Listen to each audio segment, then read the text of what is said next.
Welcome to your Daily 5 for Wednesday, November 8th, 2023.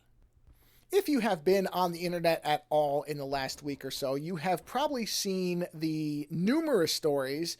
Really, there's been different variations, but two main flavors of stories about the Disney Marvel future plans around the Marvel Universe.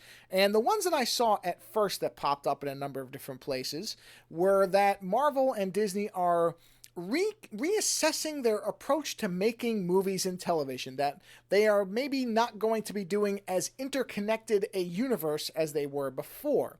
And this has gotten some really kind of hysterically over dramatic headlines, such as I think The Verge had, "In Marvel We Do Not Trust," talking about this. And then a second story that's been circulating that I saw within the last few days is one about different TV series. I don't know if this is extending to the movies. I think this is TV series only, but I could be wrong. But basically, there's going to be an advisory on different series that is going to let you know if you need to have watched any previous films or television to really enjoy it. So I assume with that, because obviously I'm sure they would say they want you to watch everything and that you will pick certain things up. But I think it's more of a, okay, will you be able to follow this series at all if you haven't seen this previous iteration? I think that's what the advisory is really geared to do from what I've read. Now, a lot of people, as I mentioned with that Verge headline, have taken this to be, Marvel's in trouble. Disney's giving up their confidence in Marvel. Is the Marvel Cinematic Universe doomed? And things like that.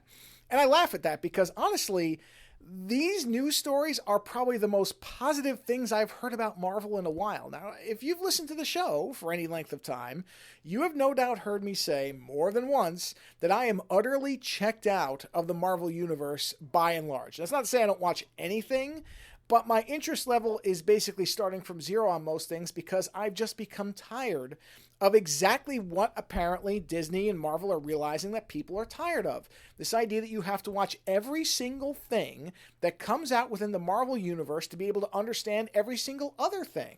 And I guess they're finally figuring out that people don't have infinite budgets and time, and they're not going to watch everything, and maybe they just want to be able to sit down and enjoy something on its own without having to suddenly watch three other things either before or after.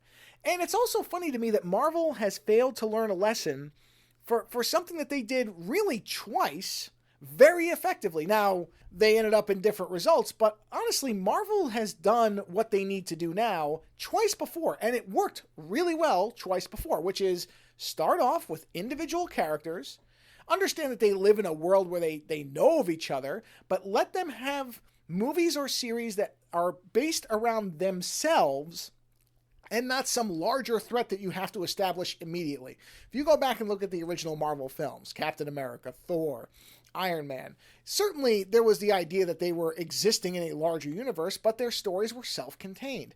And then if you go to the Netflix series, that was the same thing. Now, you can debate how good Iron Fist was, but certainly Daredevil, Jessica Jones, Luke Cage, and Luke Cage, I would say once you get to the end of that series, boy, I wasn't really happy with how that ended, but at least you can watch each of these series and you understand who the characters are. And then they try to do the Defenders, and unfortunately that wasn't all that great, but that really wasn't because of the characters. The parts where the characters were together were really good.